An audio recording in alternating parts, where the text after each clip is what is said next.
Sakaling mapatunayang buto nga ng tao, isa sa ilalim sa DNA testing ang mga nakuhang buto sa Taal Lake. Ikukumpara yan sa DNA samples ng mga kaanak ng nawawalang mga sabongero. Nakatutok si Sandra Aguinaldo.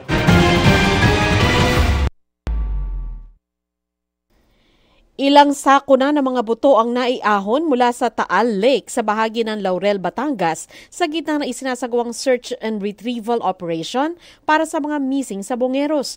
Pero mga butong ito, hindi pa malinaw ngayon kung buto ba ng tao o hindi, kaya kailangan pang sumailalim sa forensics examination.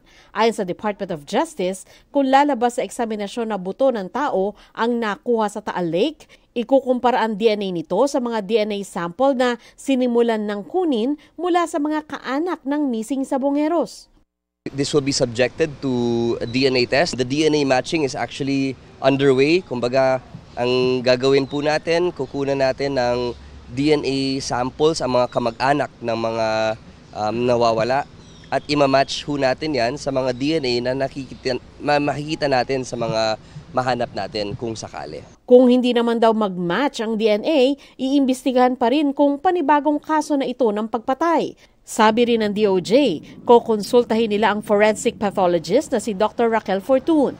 Nakipag-ugnayan na rin ang GMA Integrated News kay Fortun at pinadala ang larawan ng unang naiahon na mga buto. Base raw sa mga litrato, mahirap daw maglabas ng konklusyon. Definitely, you cannot do a thorough examination on site.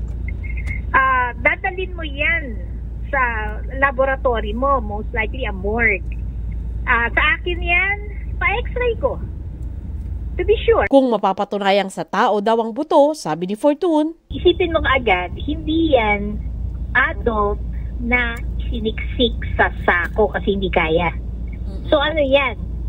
Disarticulated, dismembered, remains, skeletal remains na ba or parts na siniksik mo sa sako. Between burning and burak, I would prefer burak kasi mahuhugasan yung buto, kung buto nga yan. Kasi kung burning yan, medyo lumalabo ang DNA testing. Sabi rin ni Fortun, handa siyang tumulong sa mga otoridad.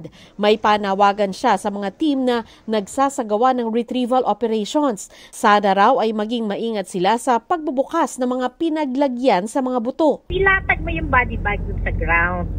Tapos kailangan mo buksan yung sako, sige, hiwa ka ng konti, silipin mo, pero nasa loob ng body bag. I wonder if there was even a doctor there on site or someone in charge. Sabi ng DOJ, bukod kay Julie Dondon Patigonan, meron pa silang impormante na nagtuturo kung saan maghahanap ang Philippine Coast Guard.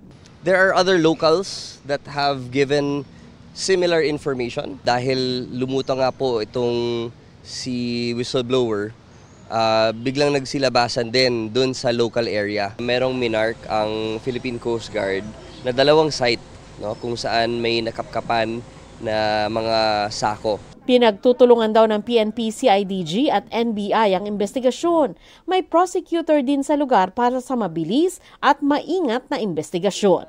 Para sa GMA Integrated News, Sandra Aguinaldo, Nakatutok, 24 Oras.